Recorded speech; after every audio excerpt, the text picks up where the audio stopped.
The Icons of Real Estate Podcast. Are you ready to learn the proven money-making secrets from top-producing Icon agents? Ready to skyrocket your business? This podcast is for you. Tune in every week and find out how to implement proven strategies to 10 times your business.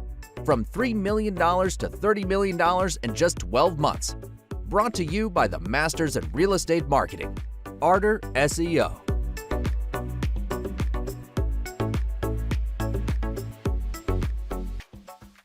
Welcome to the Icons of Real Estate. I'm Tim Calloway. I have a wonderful guest for you today, Michael Hellickson from Club Wealth. He helps realtors take it to the next level. How are you, Michael? Man, I'm fantastic, Tim. I appreciate you having me on today.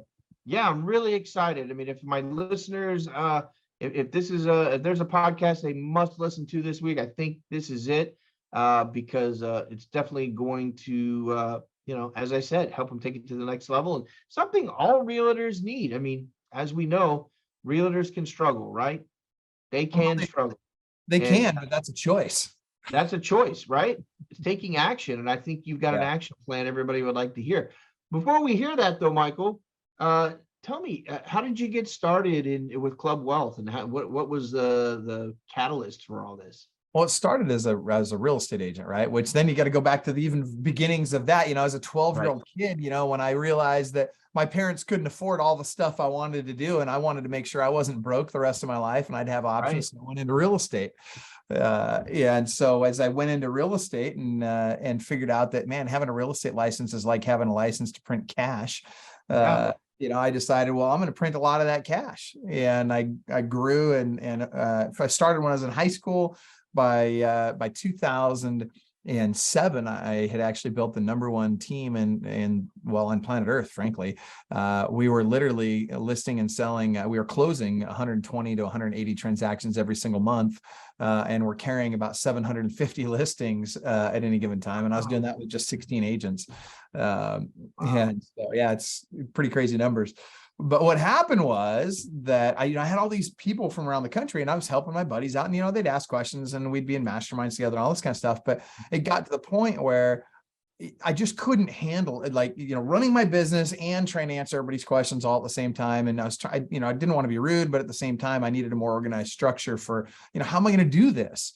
How am I going to get this information to my buddies all over the country that want to learn kind of some of the stuff I'm doing?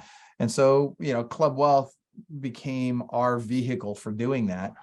And we started coaching agents all over the country and have been going crazy ever since. And actually became the #1 coaching consulting company in the team and brokerage space by about 2018. Wow. Okay. Actually, I take it back. It was earlier than that. It was 2016. I think 2016 is when we became #1 in that space. And so, it's been crazy ever since. Our typical client's doing a couple hundred transactions a year now. And our goal is to help them learn every aspect of the business and be able to do it in a way that their team members, everybody around them is making more money, but they're not working 24/7 anymore. That's easier said than done in some cases. So yeah, for sure. So really, I was wrong, and I love to admit when I'm wrong, because that means I'm learning, right? So it's not really that 80% that have that second year struggle. It's really that agent that has reached maybe you could call it a plateau. For sure.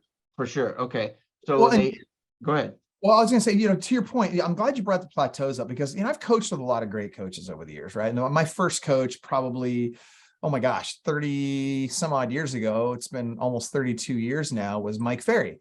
Back in the day, right? And I learned a lot from Mike, and I got a lot out of his system, and I really appreciate Mike. The problem is that there's a ceiling on, there's only so many calls you can make a day. There's only, there's only so much of that you can do. And I wanted to learn other stuff, and he was not real strong on the referral side. So I went and I coached with Brian Buffini for a little while, right? And I learned a ton from Brian, and really dialed in the referral process with his help. And then I coached with Joe Stumpf, and I coached with Ken, and I coached with pretty much everybody out there, all the big names that you would recognize. And I learned something different from each one of them, realizing that with each one I was hitting a plateau because they were so focused on just this one aspect of the business. They didn't understand that it's a big puzzle, and you've got to understand all the different pieces and how the pieces fit together and more importantly, which pieces you want to be a part of your puzzle, right? Because not everybody's going to want to cold call like Mike Ferry does. Not everybody's going to want to do the referral-based business like Brian does. Not everybody's going to want to do online marketing like so-and-so. And, like, you've just got to understand that there's all these different options out there, and you've got to figure out the perfect cocktail for your business. So I like that cocktail. well, and that cocktail idea. Right? Because as you dial that in, you can not only break through glass ceilings in your business, but all of a sudden now you can attract more people. Like, let's say you're building a team, right? If you're a one-trick pony and it's all referrals all the time, when the market tightens up and REO market comes back around or short sales come back around, which we're already starting to see, well, guess what? Your referral-based business struggles during those periods of time, right? That's why Brian almost went out of business back in 2007 and 2009, right? It's not because he doesn't run a good business. The guy's brilliant, runs a great business. Never feel sorry for a guy that owns a plane. But at the end of the day, referral-based business went away for the most part during 2008 to 2011, right? Right. And so, yeah, go ahead. How much of that, you talk about time and freedom quite a bit, And so how much of it is when someone new comes to you, I don't mean to get totally analytical about it, but how much of it is a time issue? Like you were saying, there's only so many hours in a day, so many calls you can make. And, it's like, how many closes can you go to a day, Tim? Well, I'll go to 8 of them, if I could do it, if I could close 8 deals a day. How much of it is it that is time? And how much of it is in pure action, like actionable items that they're not involved with? Or is it just an amalgamation of both? Are you saying how much of our coaching is that, or how much of the solution? No. I apologize. Solution. I mean, how much of it is when someone comes to you and it's more about how they're spending their time or having enough time versus, because that's what I hear a lot. I mean, when I ask, what's your biggest bugaboo? You're having a problem when they go, oh, I just don't have enough time. But is it really time? Or is it the actions they're taking in that time? That's a better way of phrasing it. Nailed it. Yeah, I mean, let's call it what it is. Everybody's got the same amount of time, right? Elon Musk has the same amount of time that you and I have, and he seems to have been doing a little better with his than we have with ours, right? Yeah, right. I mean, and I'm not saying everybody needs to work 24/7, 365 like Elon Musk does. That's not it at all. In fact, our core value is that no success in the world can compensate for failure in the home, right? And so it's about when I'm at work, I got to be super focused, right? I want to be present in that moment. I want to get as much done in as little time as possible when I'm at work, but I'm only at work when I'm at work. I'm not doing 10 other things. And so, it's like we talk about goals. Everybody wants to set goals. Well, goals suck without, unless you've got habits behind them that are going to ensure that they're brought to fruition. And so you've got to set SMART goals. Then you've got to set the habits that'll make sure those goals come true. And then you got to implement those habits on a daily basis using what we call the perfect daily schedule. And the perfect daily schedule is essentially, it's different. Like Tim, yours would be different than mine. Mine would be different than the person next to me. But it's never totally perfect, but we're striving for perfection in our schedule. And our schedule dictates what we do each day. So before I roll into the day, it's already planned. I already know what I'm doing. I don't make it up as I go. And that helps me be a lot more efficient during that day. And that's a problem for 90% of the agents out there, because what did they get into real estate for? What did they want? They wanted probably more time and money. Well, yeah, but ultimately they wanted same thing as what Mel Gibson and Braveheart, right? They wanted freedom. Yeah. Right? Yeah, exactly. Funny you said realtors, and I was like, I don't know, they all want something different. As soon as you said Braveheart, I knew exactly what you were talking about. That's what they're looking for. It's literally the freedom that, and I'm picturing them, lying on the altar, freedom. Yeah. But I mean, me crying in the crowd, doing nothing about it. No. Exactly, right. But here's the problem with that. The problem with that is, along with that freedom comes a great deal of responsibility. And most agents have not put the boundaries around themselves to force themselves to be highly successful during the time they have. And because, let's call it what it is, the vast majority of real estate agents out there have a high degree of ADD, which, by the way, is, I've always said ADD used to be a 3-letter acronym. Now it's a 6-figure income, right? Right. So it's fine that they have ADD. You should, and so do I, clearly. Yeah. What you have to do is you have to learn how to harness that ADD, how to direct that ADD in the right way so that it causes you to be more successful. ADD can be a very powerful tool, harnessed properly. Yeah, that's good to hear for a lot of people, especially realtors. I'm going to do something, Michael, and this is purely a joke. I don't want you to take it seriously, because I think you have a great sense of humor. But on your thumbnail, when I put your podcast online, you know what it's going to say? Goals suck. And trust me, everyone's going to listen to that podcast. But you Because know in what? the back of their mind, they're thinking the same thing. They just don't understand why. I mean, that's my opinion. That it's probably not what your facts tell you, but that's my opinion. It's like, oh, my goals, I can't reach them. You know, they're horrible goals. You know. Well, but here's the problem. We all, you know, and I say we all, people in general, you know, they set these goals that they're just never going to accomplish. They always, you know, they sit Right. there and go, oh, I'm going to do this, I'm going to do that. That's all fine and good. But the reality is, without the habits behind them, the daily habits behind them, you'll never get there. And so what you're doing is you're setting yourself up for failure. You're setting yourself, I mean, and we can say, oh, if I put it out there, the universe will manifest it. No, that's not how it works. You have to work hard to make it happen as well. Have Now, to work hard. good, you know, what's that? You have to work hard. That's now going to be on your thumbnail as opposed to goals suck. You have to work hard. I agree with that 10,000%. Keep Dude, going. I like the goals suck. I say put that on the thumbnail. All right, I'll put that on there. We'll get a lot of hard. people going, I got to hear this. I was Yeah, just because saying. nobody wants to work hard nowadays, it seems like, right? I mean, and this is where I think our industry is in trouble. And I say it's in trouble. I think it's the best thing that's ever happened in the industry. I think this next 2 to 3 years is going to clean out a lot of weak agents. You know, it's just been this last, you know, let's call it last 10 years, last decade has been the best we've ever seen in this industry by far, right? A lot of free rides.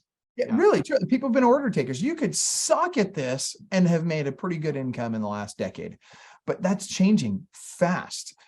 You know, in one market in Texas, we saw there was 900 and I want to say 968 people or somewhere thereabouts that were supposed to re-up their MLS dues, and only 740 did. So more than 25% of that MLS went away in one month. That was just October. That was 1 month.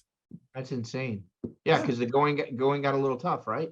That's They right. actually thought, oh, now what do I do? Well, all the things you should have been doing, boots on the ground, whatever it might be, right?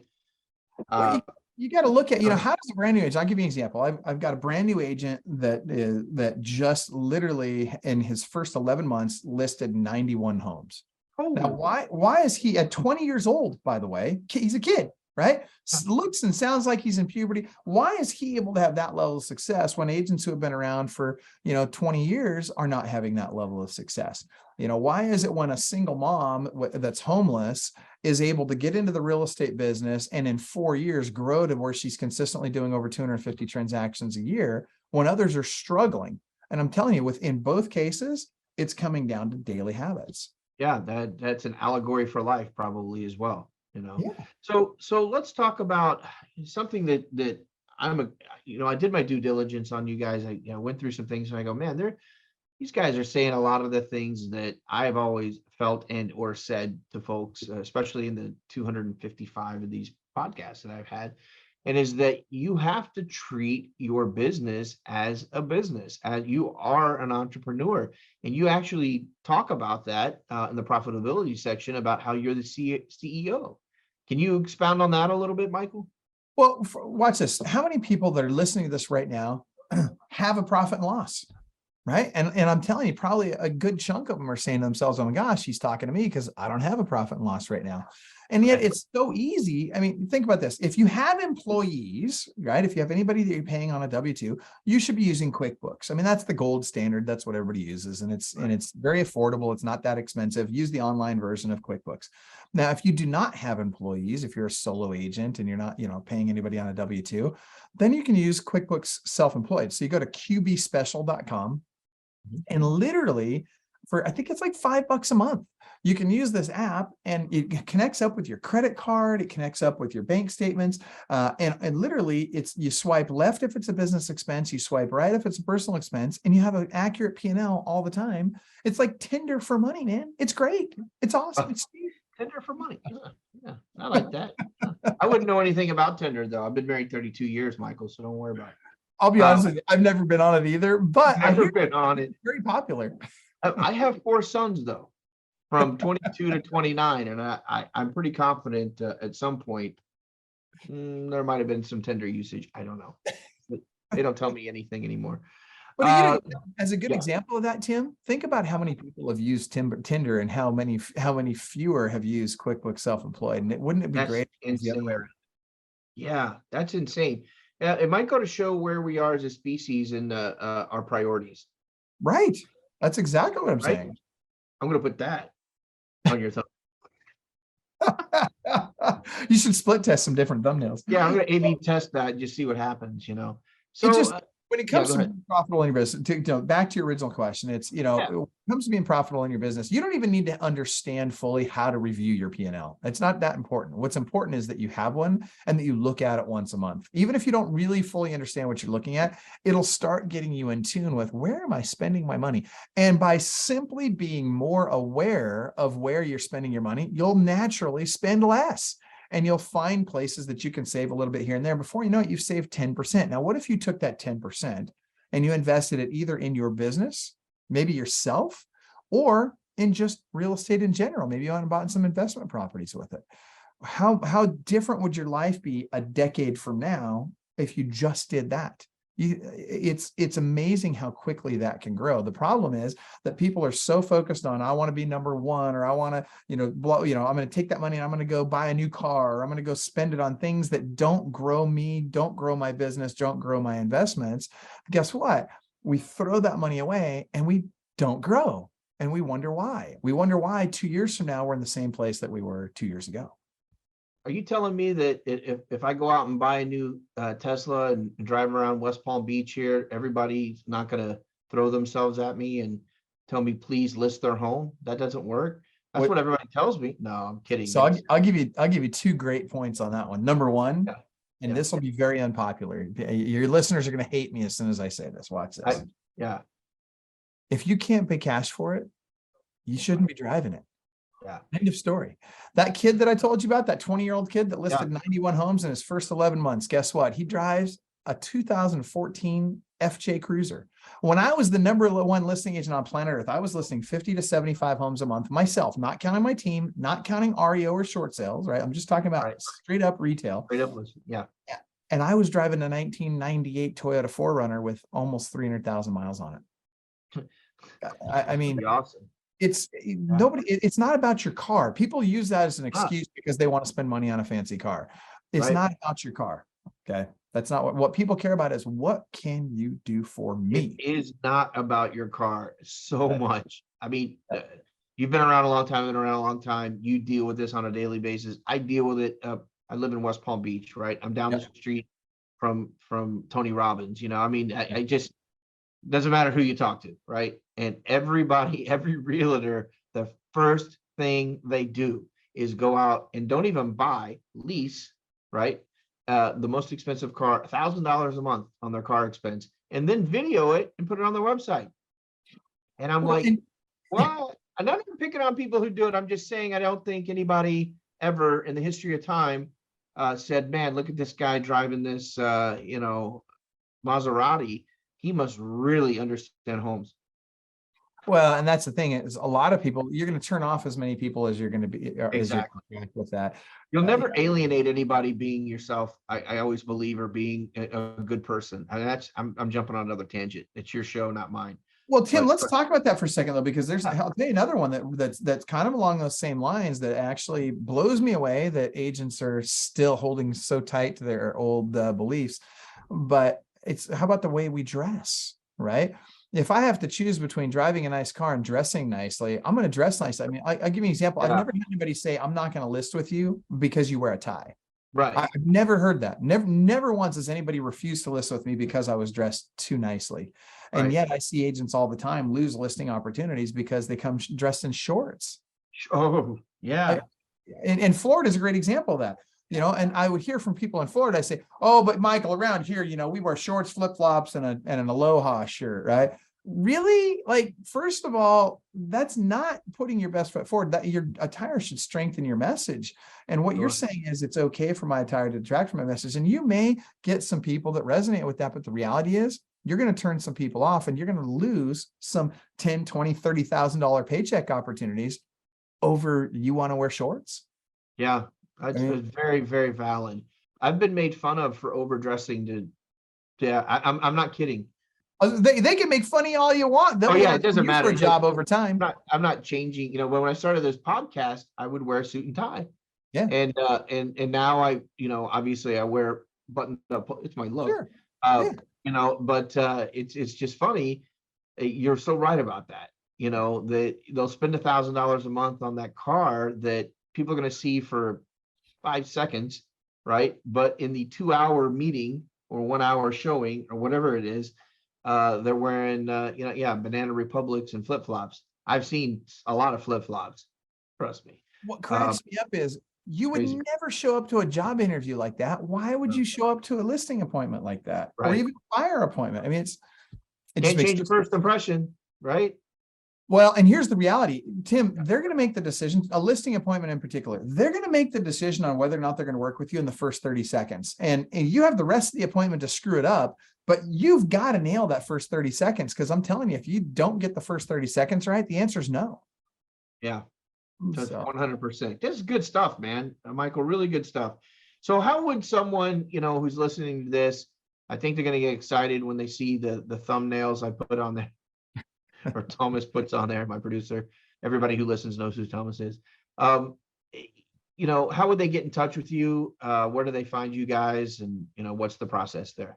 Well, I'll tell you what I'll do. So I'm a real believer that there's 5 keys to being successful in real estate, right? Lead generation, lead follow-up, lead conversion, profitability, and balance in your life, right? So what I'm gonna do is the first one is lead generation. So everybody that's watching this right now, I'll tell you what I'm gonna do. We go through, there's over 2,000 lead sources in real estate today. And we maintain a list of we usually every year we go through them, we vet the ones that we feel are the best. We come out with about 100 to 110 that we feel are the very, very best lead sources. And so what I'll do is I will give everybody that's on your show watching this right now 17 of my best lead sources. And though if they do it right now while we're live on here, then I'll give them 31. But if you guys will just send me a text message, I'll give you the number. Here's the number: 727-287-5993. Again, it's 727-287-5993. Send the words Club Wealth to that, Club Wealth, 2 words, and I will send you my 17 best lead sources. Now, I would also suggest jump on our website, clubwealth.com. Poke around in there. There's all kinds of great blog posts on there with full length, hour-long educational videos on how to do various things. From here's how we do our listing appointment. We get 93% of every listing appointment we go on, and it gives you our checklist that we use. And it's all free. Just go to the website and just grab it. So nice. Yeah. Well, Michael, I do this for everyone, and obviously I'm going to do it for you because it's been a great interview. Discussion. I always like to give the last minute or two to my guests to kind of say whatever's on their heart, whatever's on their mind. It can be about your pet, it can be about business, it could be about the right suit to wear on the next listing. Whatever you feel like people need to hear, maybe something we didn't cover. It's your time. Go at it. Okay, so you said about 3 minutes. Is that what you said? As long as you like. I won't take too much of your time. Let's cut that down to 3 minutes. Okay. I was gonna say, because I could go for days. I know. That's why I said, wait a minute, back up, Tim. Whoa, talking to the wrong guy here. All right, so let's hit this. So first and foremost, it doesn't matter who you were yesterday. You get to choose who you want to be today. I don't care what your production level was yesterday, how you treated people around you yesterday, whoever you were yesterday. That's in the past. You get to decide from here forward who you're going to be moving forward. And so knowing that, let's talk specifically about your production. If you want to change your production and you want to change it immediately, you've got to simply change your habits. There's 3 things you've got to make sure are 90% of your day, right? 90% of your day needs to be spent on lead generation, lead follow-up, and lead conversion. Those 3 things. That's it. Lead generation, lead follow-up, and lead conversion. Do that for 90% of your day. Now, does that mean that you have to cold call and call expireds and FSBOs and all that? No, it doesn't mean that, right? Now, as an example, I may have a team, and if I'm a team leader, maybe I'm a tier 3 or tier 4, right? I'm doing somewhere between 75 and 250 transactions a year. Well, guess what? I've got more dollars than time.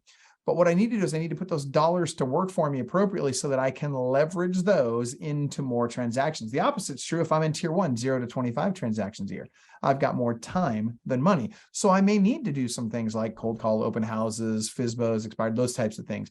And that's fine, but you need to understand where you're at right now and what it's going to take to get to that next level, knowing that regardless of where you are, those 3 things are going to make up 90% of your day. And if you can do that, then guess what?